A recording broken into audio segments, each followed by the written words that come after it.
आपको ये पोल नहीं मिलेंगे तो आप क्या है बांस या पेड़ के डंडे का इस्तेमाल करें। इस तरह कमर को फोल्ड किया, एक डंडा लगा दिया, अब दूसरा डंडा कहाँ लगाना है उसमें,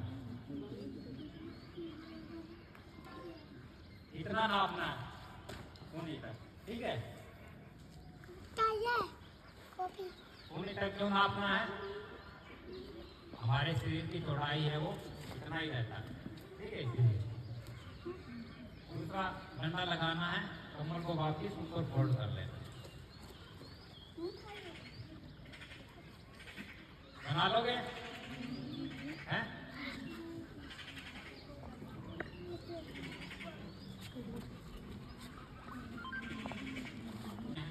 2 या 3, ठीक है। ये मिल जाएंगे ना अवेलेबल, आते हैं।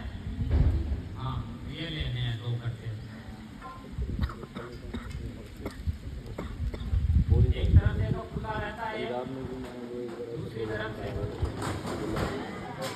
ठीक है। ये और लॉक करना है, एक के ऊपर दूसरा चढ़ा देते हैं, ठीक है।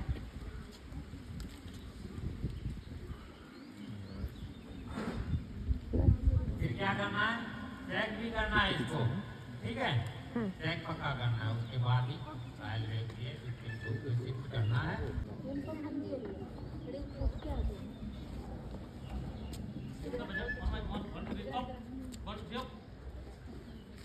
एक साथ, ठीक है। बोल के उठाना, move move move, left left, move move, left left left left left left left.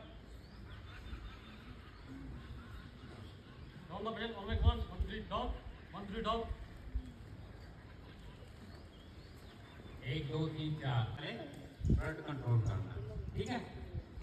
Blood control करने के कुछ तरीके हैं, आप सामने देखें ध्यान से। सबसे पहले क्या करना है, आपको एक साफ कपड़ा लेना है, रुमाल या फिर कोई और कपड़ा आपके पास, वो 4 या 5 फोल्ड करना है। जहाँ चोट लगी है वहाँ से थोड़ा साफ कर लेना हो, ठीक है। साफ कर लेना, साफ करके फिर एक 4 या 5 फोल्ड करके कपड़ा लेना है, उसके ऊपर जहाँ खून बह रहा है निकल रहा है चोट के ऊपर लगा लेना। लगाने के बाद 4 उंगली ऊपर से, अंगूठा नीचे से दबा के रखना है। क्या हो गया, direct pressure. Number 1 direct pressure. उस समय इंतजार करना है, खून बहने से रुक गया तो बढ़िया है, अगर नहीं रुका तो नंबर 2 एलिवेशन, ठीक है, ऊपर उठा, ठीक है। उस समय इंतजार करना है, अगर यहाँ भी नहीं रुका तो तीसरा, ठीक है। जहाँ चोट लगी है उसके पहले प्लस है उसको दबा के रखना है, ठीक है। तीनों तरीकों से आपका जो खून बह रहा है वो रुक जाएगा। खून बहने से रोक लिया तो उसकी जान बच जाती है, बच जाएगी ना। इनके हाथ में कोई वस्तु टूट गई, ठीक है, कोई कील है, कोई सीरिया है, कोई लकड़ी है, किसी एक्सीडेंट के दौरान या फिर किसी आपदा के दौरान, तो उसमें आप क्या करो,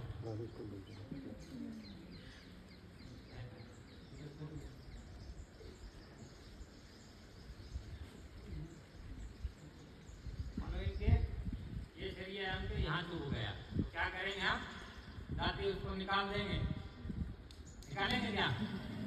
हाँ, निकालना नहीं हो, जरूरी नहीं है कि हाथ में लगे। आप बोलेंगे सर हाथ में लगा, छाती में भी लग सकता है, ठीक है, ठीक है। तो इस तरह का डोनर और कहीं भी लग सकती है, तो फिर क्या करना आपको, एक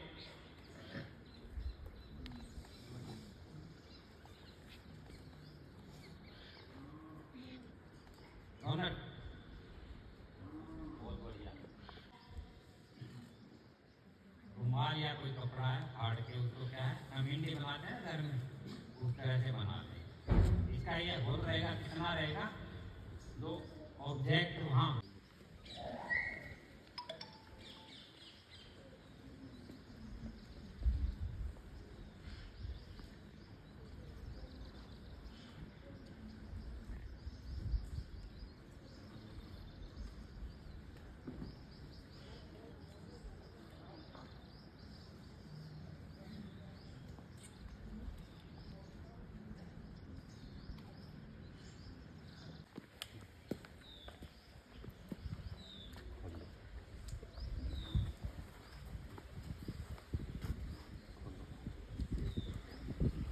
चोट कहीं भी लग सकती है, ठीक है।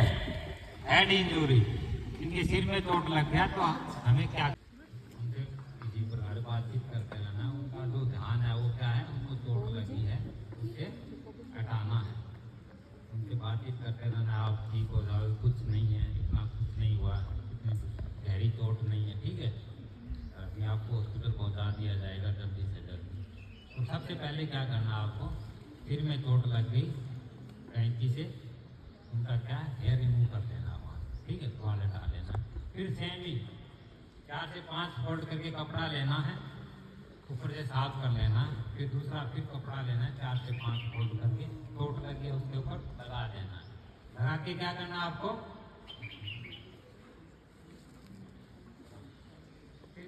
ऐसे ट्रायंगुलर आकार में, ठीक है, आपके पास कोई साफा होगा, ठीक है, दुपट्टा होगा वैसे, या रुमाल है आपके पास, इस ट्रायंगुलर आकार में बना के उसको ऊपर बांध देना है।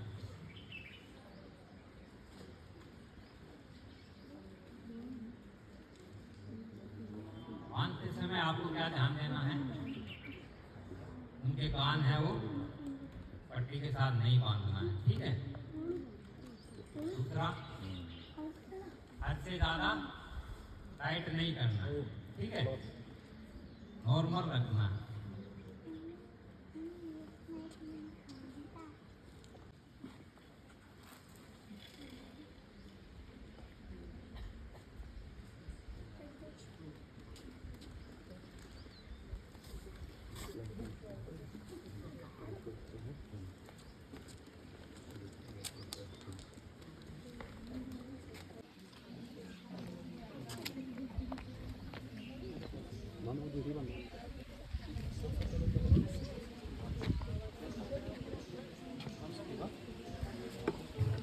सामने देखते रहना, ठीक है, देखते रहना सामने।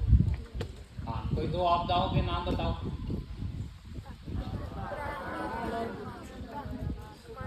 प्राकृतिक नहीं, प्राकृतिक आपदाओं के नाम बताओ। मानव निर्मित,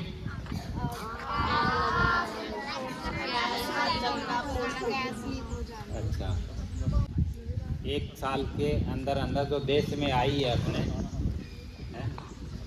आई है ना, तो उसका नाम बताओ।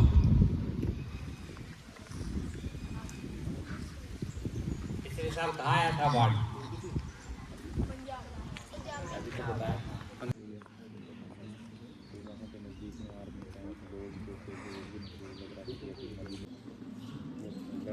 बिल्डिंग जो भी यूज है या फिर ये कंडम क्या इसलिए क्लोज कर देगा यहाँ पे क्लासेस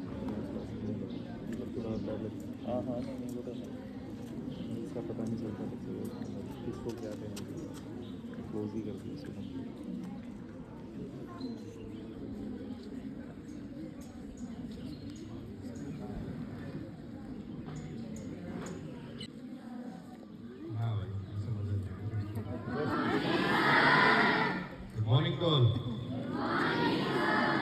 नाश्ता करके आए हो?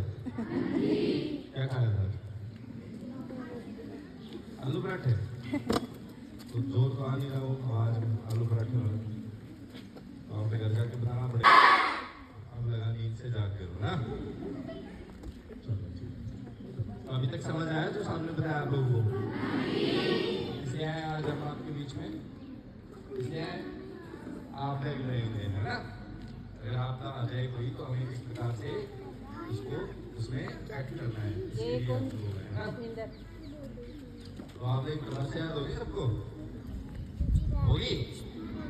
चलो बताओ, कौन बताएगा? कौन बताएगा? कैसी याद की बताओ, ठीक है। आपदा होती है कि कौन सी ऐसी सिचुएशन पैदा हो जाती है जिसको हम आपदा घोषित कर देते हैं कि ये डिजास्टर आ गया, इसको या 2 व्यक्ति रोड पे जा रहे थे और बाइक पे जा रहे थे, एक दूसरे ने आपस में बाइक भिड़ा दी, तो उसको क्या डिजास्टर बोला जा सकता है? क्यों नहीं बोला जा सकता? उसमें क्या ऐसी खासियत थी कि उसको हम डिजास्टर नहीं बोल सकते? कुछ डिफरेंस होगा ना। हाँ वो बताओ क्या होता है? क्या होता है आपदा में, क्या होता है? नहीं, बाढ़ तो आ रही है, होता क्या है, बाढ़ आती है कैसे आती है, उसके कुछ एग्जाम्पल होते हैं। कौन सी गैस लीक, सिलेंडर में कौन सी गैस होती है, एलपीजी गैस। ठीक है, इससे बचाव कैसे किया जाए, ठीक है। तो लोग सांस लेते रहे, वो अंदर जाती रही, आज जानने के बाद आपके रेस्पिरेटरी सिस्टम और सर्कुलेशन सिस्टम को दोनों लोगों ने उसने डैमेज करना स्टार्ट किया, तो लोग बेहोश होने लगे, उनकी मृत्यु होने लगी। ऐसी गैस जो है वो लीक होने के बाद इस प्रकार से जब इम्पैक्ट आती है, तो ऐसी स्थिति को क्या बोलते हैं, डिजास्टर। समझा? किसी का एग्जाम्पल अच्छा दिया था आपने, पर वो कन्फाइंड स्पेस में होगा और उसमें आग लगेगी तब, है ना, आग लगेगी तब ऐसी स्थिति में। और कौन सी गैस होती है, घातक गैसों के बारे में बात कर रहे हैं, टॉक्सिक गैस जो हमारे शरीर में चली जाए तो हमें सांस लेने में प्रॉब्लम आए, है ना, हमें उल्टी आने लग जाए, इस तरह की स्थिति पैदा हो। ऐसी गैसेस का लीक होने से क्या है, और वो किस वजह से होगी, इंसान की किसी गलती की वजह से होगी। जैसे कि 1984 का जो मैं केस बता रहा था, उसमें इंसान की किसी गलती के कारण वो जो है लीक हो गई और बाकी लोगों को नुकसान पहुंचा। और एग्जाम्पल कार्बन मोनोऑक्साइड, बहुत बढ़िया बताया उन्होंने। जैसे हम अपने घर में मीठी जला के सो गए ना रात को, और आपकी ऑक्सीजन थी वो सारी कंज्यूम हो गई और कन्वर्ट किसमें हो गई, वो कार्बन मोनोऑक्साइड में हो गई। आपने जैसे सांस लिया तो आपको चोकिंग होगी, ठीक है, चोक हो गया, सोई सो गए, है ना, ठीक है, बहुत बढ़िया। और ट्रेन एक्सीडेंट होता है, इंसान की गलती से होता है,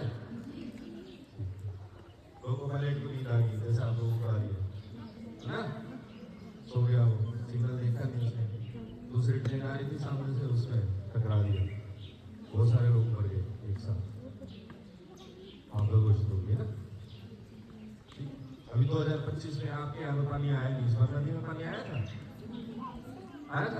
भविष्य में ऐसी कोई आपदा आ जाए तो आप लोग जो है उसके मिटिगेशन क्लास में बैठ जाते तो खेलो। आप उधर से जाओ ना, बीच में से जाओ, इधर इधर इधर इधर इधर हार्ट अटैक बहुत आपको पता नहीं लग रहा। पहले जो था ये एक ओल्ड एज के बाद आता था, पर अब आजकल बच्चों में भी आने लग गया। कुछ दिन पहले का केस है, दिल्ली में एक बच्चा स्कूल जा रहा था, स्कूल जाते वक्त उसको हार्ट अटैक क्यों आ रहा है, रीजन क्या है, रीजन क्या है, हमारा खान पान बदल गया, है ना। साथ थोड़ी देर पहले डोनट दिखा देते हैं, खाया डोनट खाया, और क्या खाया, फास्ट फूड के नाम बताओ, और पिज्जा और बर्गर, नूडल और चाउमीन और मंचूरियन, बहुत बढ़िया, मोमोज और स्प्रिंग रोल, बहुत बढ़िया, छोले भटूरे तो नहीं होते हैं। चलो अभी उसी के बारे में बात करते हैं। जब किसी व्यक्ति को हार्ट अटैक आ जाए या कार्डियक अरेस्ट आ जाए, उस सिचुएशन में हमें क्या करना चाहिए, ठीक है। तो इसकी बड़ी इंपॉर्टेंट बात है, पहली और आखिरी, यह किसी भी जीवित व्यक्ति पर अप्लाई नहीं किया जाता। सीपीआर जो है किसी भी जीवित व्यक्ति पर अप्लाई नहीं किया जाता, जीवित पर अप्लाई नहीं किया जाता, इसलिए हम लोग जो है डमी साथ में लाए हैं, आपको डेमोन्स्ट्रेशन दिखा, समझ आया सबको, ठीक है। एक वर्ड लिखा हुआ है सीपीआर, फुल फॉर्म क्या होती है इसकी, good good good, cardio pulmonary resistance, बहुत बढ़िया। तो सीपीआर में जो सी है वो कार्डियो, आपके हार्ट से रिलेटेड है, दिल से रिलेटेड, और जो पल्मोनरी टर्म है वो आपके फेफड़ों से रिलेटेड। तो जब आपके फेफड़े और दिल दोनों काम करने बंद कर देते हैं, उनको दोबारा जिंदा करने की जो प्रक्रिया है उसको क्या कहा जाता है, सीपीआर। समझ आया सबको, जब दिल को और फेफड़ों को पुनर्जीवित किया जाता है, एक ऐसी प्रक्रिया, उस प्रक्रिया को हम क्या कहते हैं, सीपीआर। अब इसको अप्लाई किस व्यक्ति पर करना है, तो जो व्यक्ति सांस नहीं ले रहा है और जिस व्यक्ति की दिल की धड़कन नहीं चल रही है, उस व्यक्ति पर करना है, ठीक है। अब आप पहचानेंगे कैसे कि वो व्यक्ति कौन है, इस व्यक्ति को सीपीआर की आवश्यकता है।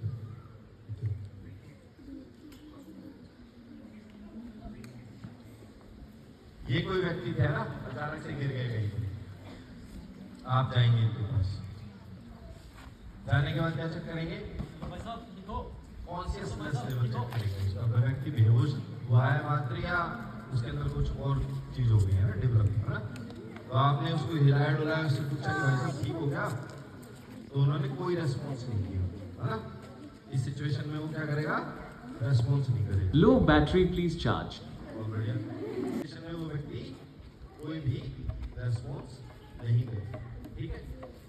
रेस्पॉन्स नहीं करेगा तो आवाज ऐसी आ रही है? हेलो हेलो, आ रही है? ठीक है, आ रही है। Low battery, please charge. काम करो। अब आपने क्या करना है? उस व्यक्ति के पास जाओ, ठीक है, लाना है उसको, पूछना है। पूछोगे तो आपको क्या पता लगेगा कि वो व्यक्ति रेस्पॉन्स कर रहा है या नहीं, है ना। अगर व्यक्ति रेस्पॉन्स कर रहा होगा तो खड़ा हो जाएगा, क्या हो जाएगा बोलेगा ना। और अगर नहीं कर रहा होगा तो आपने अब उसकी क्या चेक करनी है? Pulse check. बहुत बढ़िया, किसने बताया? काले के लिए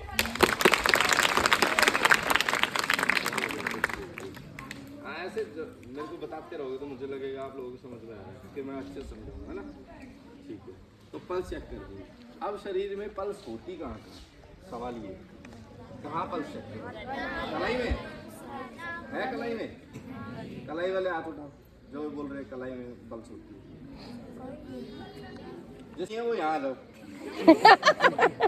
फिर उसको तो फिर हम यहाँ लाइव डेमोस्ट्रेशन दिखाएंगे ना। पल्स गायब है उसकी, तो डमी की जरूरत नहीं है। तो यहाँ एक पल्स होती है, ठीक है, उठा दीजिए। उस पल्स का क्या नाम है? क्या नाम है? नस। इसका नाम है बेटा रेडियल पल्स। क्या नाम है? तो जब बच्चे का बुखार चेक करता है डॉक्टर, तो यहाँ एक नस ढूंढता है ना। यहाँ एक पल्स है। इस पल्स का क्या नाम है? इसका नाम है बेटा रेडियल। इसका नाम है ब्रेकियल पल्स। क्या नाम है? Brachial pulse. एक ऐसे ही पल्स हमारे यहाँ गर्दन के पास से होते हुए हट के पास जाती है। उस पल्स का क्या नाम है? Carotid pulse. एक हमारे फीमर में होती है। फीमर शरीर की सबसे बड़ी हड्डी है ना, पता है? फीमर सबसे बड़ी हड्डी है शरीर की, पता है कि नहीं पता? जब बता रहे थे ना कि जब शरीर में कोई चोट लग जाए तो आपको खून ब्लीडिंग को कैसे रोकना है, तो यहाँ तुरंत से आपने सबसे पहले उस ब्लीडिंग को रोकना है, अन्यथा अगले 4 से 5 मिनट में सारा खून बाहर आ जाएगा और वो व्यक्ति, ठीक है। चलो बैक टू टॉपिक। इसके अलावा और सारी बहुत सारी नसें होती हैं जो शरीर में क्या करती हैं, खून को आगे सर्कुलेट करती हैं, हमारी बॉडी के एंड पॉइंट्स तक लेके जाती है, ठीक है। दिल हमारा यहाँ, ये क्या करता है? हार्ट जो है शुद्ध रक्त को, अशुद्ध रक्त को क्या करता है? अशुद्ध रक्त को क्या करता है? डीऑक्सीडेटेड ब्लड में डीऑक्सीडेटेड ब्लड को ऑक्सीजनेटेड कर कर बॉडी के सारे पार्ट्स में भेजती है, ये काम है, ठीक है। और साथ साथ पंप करता रहता है। पंप करता रहता है तो क्या है? स्पीड को मेंटेन करता है। समझ आया? हार्ट का काम। पल्स कैरोटिड पल्स को पकड़ना है। पल्स को यहाँ देखना है अपना। देखो यहाँ हाथ लगा के हिल रहा है, क्या लग रहा है? पल्स चल रही है। यहाँ पे देखो कुछ हो रहा होगा, चल पंपिंग रही है। टाइप का ना, हल्का। हाँ चल रही है। तो ऐसे ही इधर चेक करना, ठीक है। यहाँ पे आपने फिंगर रखना है, 1 से लेके 10 तक काउंटिंग 10 करनी तक है। count करना। 1 2 3 4 5 6 7 8 9 10। इतनी देर में आपको पता लगेगा यहाँ पल्स है या नहीं। कंडीशन 2 होंगी यहाँ पे, या तो पल्स मिलेगी या नहीं मिलेगी, ऐसा ही होगा ना। तो पल्स मिल गई तो व्यक्ति जिंदा है, और मैंने पहले ही बताया था कि जिंदा व्यक्ति को CPR नहीं देना, ये मिलती है तो पल्स क्या होगी उसकी? अब्सेंट होगी, यानी कि उसका दिल जो है वो काम नहीं कर। समझ आया? समझ आया इतना? फर्स्ट कंडीशन फुलफिल हो गई है कि उसका जो हार्ट है वो काम नहीं करता। अब आपने क्या करना है? उसकी सांसें चेक करनी है, ठीक है। सांस चेक करने के लिए जब हम सांस लेते हैं तो हमारी चेस्ट अप एंड डाउन होती है ना, आगे ऊपर नीचे जाती है, अरे जाती है कि नहीं? 1 2 3 4 5 6 7 8 9 10। इस तरह से Breathing आपने absent। कानों से उसकी आवाज़ सुननी है और चेस्ट अप एंड राइज को देखना है, ठीक है, आंखों से। 10 तक काउंटिंग करनी है, आपको पता लगेगा कि उसकी सांसें चल रही हैं कि नहीं चल रही। तो उसका जो सर्कुलेशन था वो भी एब्सेंट है, और जो उसकी ब्रीदिंग थी वो भी एब्सेंट है। तो CPR के लिए कंडीशन क्या हो गई है? फुलफिल। अब आपने क्या करना है? उस व्यक्ति को CPR। उससे पहले आपने उस व्यक्ति के एयरवे को भी देखिए, है ना। एयरवे को देखने के लिए आपने यहाँ पे हमारे 2 पाइप हैं, एक में से फूड जाता है, एक में से एयर जाता है, ठीक है। तो जब एयर वाली पाइप में फूड चला जाए तो क्या हो जाता है, चोक हो जाता है गला, ठीक है। उसका डेमोस्ट्रेशन भी आगे आएगा कि उसको हम कैसे निकालते हैं। इस केस में आपने उसके फेस को देखना है, जिस प्रकार से देख रहे हैं, ठीक है, खोल के देखना है। कोई वस्तु तो ऐसी नहीं थी कि जिसकी वजह से चोकिंग हो गया, उनको चोकिंग होने की वजह से सांस नहीं ले पा रहे, ऑक्सीजन अंदर गई नहीं, तो हट रहा है। स्लो करूँ और ठीक। तो इस व्यक्ति की सांस भी नहीं चल रही है अब, और दिल भी काम नहीं कर रहा। अब आपने CPR देना स्टार्ट। उस व्यक्ति को एक हार्ड सरफेस पे लिटाना है। सपोज वो व्यक्ति किसी सोफे पे बैठा था और बैठे बैठे ही लेट, तो आपने ऐसा नहीं करना है कि सोफे पे ही CPR शुरू कर देना। आपने उसको ज़मीन पे लेटाना, हार्ड सरफेस पे लेटाना। उसका रीज़न, जब आप उसको कंप्रेशन देंगे तो उसके हार्ट तक कंप्रेशन जाना चाहिए, तभी वो व्यक्ति रिवाइव करेगा, अदरवाइज नहीं। अब क्या करना है, आपने पोजीशन इस प्रकार से व्यक्ति के पास बनानी है, यही पोजीशन रहेगी, ठीक है। दोनों घुटने आपके नीचे, दोनों हाथ स्ट्रेट, उसका जो है चेस्ट एरिया के पास आपने इस प्रकार से आके बैठ जाए, ठीक है। अब आपने क्या करना है, हार्ट लोकेशन निकालनी है उस व्यक्ति की। देखो, अपनी लोकेशन निकालने के लिए सब हुआ है, उसका हार्ट लोकेशन निकालना और वो हार्ट लोकेशन निकालना जो ऑलरेडी काम करना बंद कर चुका है। उसका तो धड़क नहीं रहा होगा ना उस टाइम, उसका हार्ट धड़क रहा होगा क्या? तो कैसे पता करोगे भैया? आप उसको हाथ से टच करके देखोगे, उसका हार्ट मिलेगा नहीं आपको। तो कहाँ लोकेशन कहाँ होगी उसकी? कहाँ होती है लोकेशन? क्या हार्ट की लोकेशन? लेफ्ट वाले हैंड रेज करो फटाफट, लेफ्ट वाले से नहीं। और भी है, एक दूसरे को देख के लेफ्ट वाले डाउन कर लो, राइट वाले बट डाउन भी करना होता है ना, लेफ्ट में भी ऊपर। हमारे शरीर में आगे के पोर्शन में क्या है, कुछ हड्डियां हैं, इनको पसलियां बोलते हैं ना, जिनको पसलियां। वैसे ही पीछे की साइड है, पीछे की साइड वाली स्पाइनल से जुड़ी होती है, रीढ़ की हड्डी से, और आगे वाली एक हड्डी होती है यहाँ से लेके यहाँ तक, इसको हम स्टर्नम बोलते हैं। क्या बोलते हैं? इस हड्डी से जुड़ी होती है। नीचे की दो जो हड्डियां हैं वो फ्लोट करती है, ठीक है। अब आपने क्या करना है, ये जो आपकी नीचे वाली पसलियां हैं, ये यहाँ से यहाँ तक ऐसे आएगी है ना, तो इनको टटोलना है उस व्यक्ति की जो गिरा हुआ है। टटोलते हुए आपने यहाँ पे आ जाना, ठीक है, आगे इस प्रकार से आगे। अब ये वाली हड्डी पकड़नी है और इसका एंड पॉइंट ढूंढना है, तो कहीं यहाँ के एंड पॉइंट मिलेगा इसमें। यहाँ समझिए, ये वाली हड्डी, ये वाली हड्डी और ये वाली हड्डी का एंड पॉइंट यहाँ कहीं आएगा। यहाँ कहीं आपको एक खाली सी जगह मिलेगी, ठीक है। इसको हम क्या बोलते हैं? G5 process. क्या बोलते हैं? G5 process. इस पॉइंट का नाम, ठीक है। इस पॉइंट को आपने पकड़ लेना है। पकड़ लिया सबने? ठीक है। इसके बाद 2 फिंगर ऊपर रखनी है इस प्रकार से, इस पॉइंट के ऊपर 2 फिंगर इस प्रकार से आपने ऊपर रखनी है।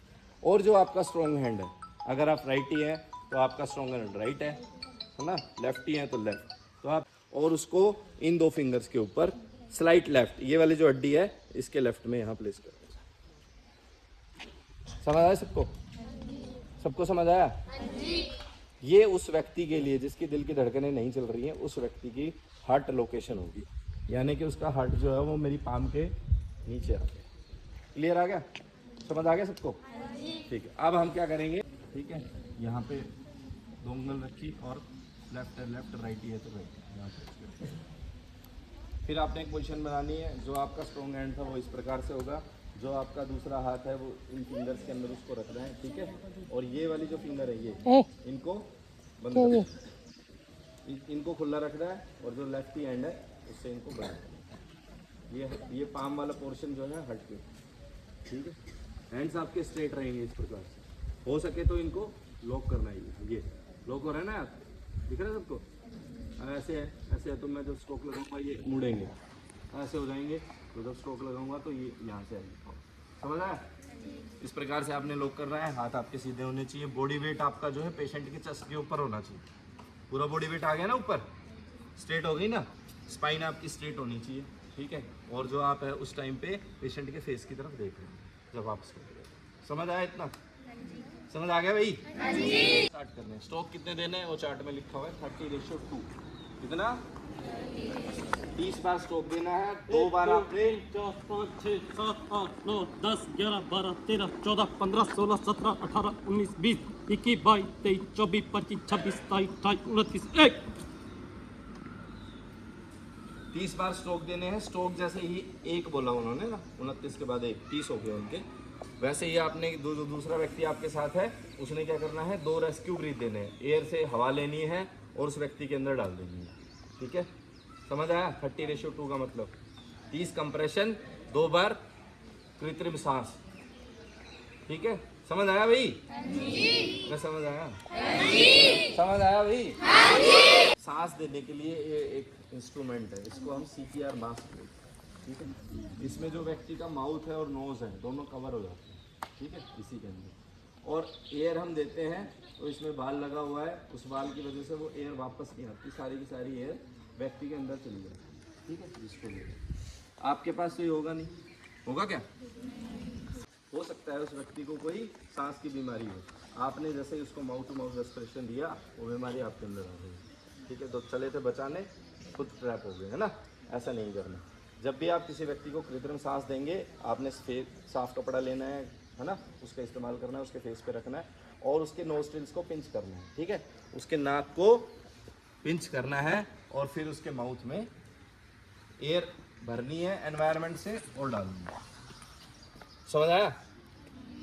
कितनी बार? 2 बार। अभी इसी सर्कल, ठीक है, तो 5 बार इसको इस तरह से कंप्रेशन देने हैं और 5 बार भी 2-2 करके सांसें देनी। तो टोटल कंप्रेशन कितने होंगे? 30 × 5 कितने हो गए? 150। कितने हो गए? 150 हो गए। तो 150 कंप्रेशन हो गए और सांस कितनी हो गई? 10 सांस हो गई। 5 × 5 कितनी सांस होगी? 10। 150 कंप्रेशन और 10 बार सांस देने के बाद आप उस व्यक्ति का फिर से कैरोटिड पल्स को चेक करेंगे। क्लियर हुआ?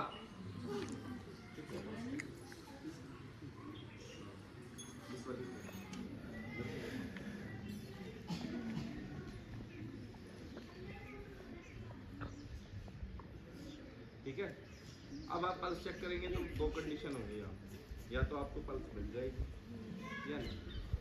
अगर पल्स मिल जाए तो आपने क्या कर दिया? C को लाइक कर दिया, कार्डियो, हार्ट जो था उसका वो जिंदा हो गया। हम करना तो क्या करना है, आपने उसको कृत्रिम सांस इस प्रकार से थोड़ी थोड़ी देर में एयर वेंटिलेशन देते रहना, 2-2 रेस्क्यू देते। कब तक देते रहना है? जब तक या तो आप उसको हॉस्पिटलाइज ना कर दो या आपके पास एम्बुलेंस। क्लियर हुआ सबको? सेकेंड कंडीशन लेते हैं जिसमें आपको पल्स नहीं मिली, आपने कंप्रेशन दिया और पल्स नहीं मिली 150 कंप्रेशन के बाद, तो आपने इस साइकिल को दोबारा से रिपीट करना है। 150 कंप्रेशन फिर से देने हैं, 10 सांसें फिर से देनी है। ठीक है, और फिर दोबारा कैरोटिड पल्स चेक करनी है। अगर अब की बार भी नहीं मिल रहा है, फिर से देना, फिर से देना, फिर से देना, इस प्रकार से लगे रहे। कब तक? जब तक आप या तो उस व्यक्ति को हॉस्पिटलाइज ना कर दो या आपके पास एडवांस लाइफ सपोर्ट ना, एम्बुलेंस ना। समझ आया सबको? क्योंकि जब उसने यहाँ से हाथ हटा लिए तो अब उसको दोबारा से हार्ट लोकेशन निकालनी पड़ेगी ना। जब रेस्क्यू ब्रीथ देने जाएगा तो हाथ उसने यहाँ से छोड़ दिया अकेले व्यक्ति, तो दोबारा से हार्ट को लोकेशन को निकालना पड़ेगा। इसमें क्या होता है? टाइम का कंजप्शन। उस टाइम कंजप्शन से बचने के लिए आपने क्या करना है, अगर आपके पास कोई व्यक्ति खड़ा हो उस टाइम पर तो उसको बोलना है भाई इसको कृत्रिम सांस देनी, इसका काम है।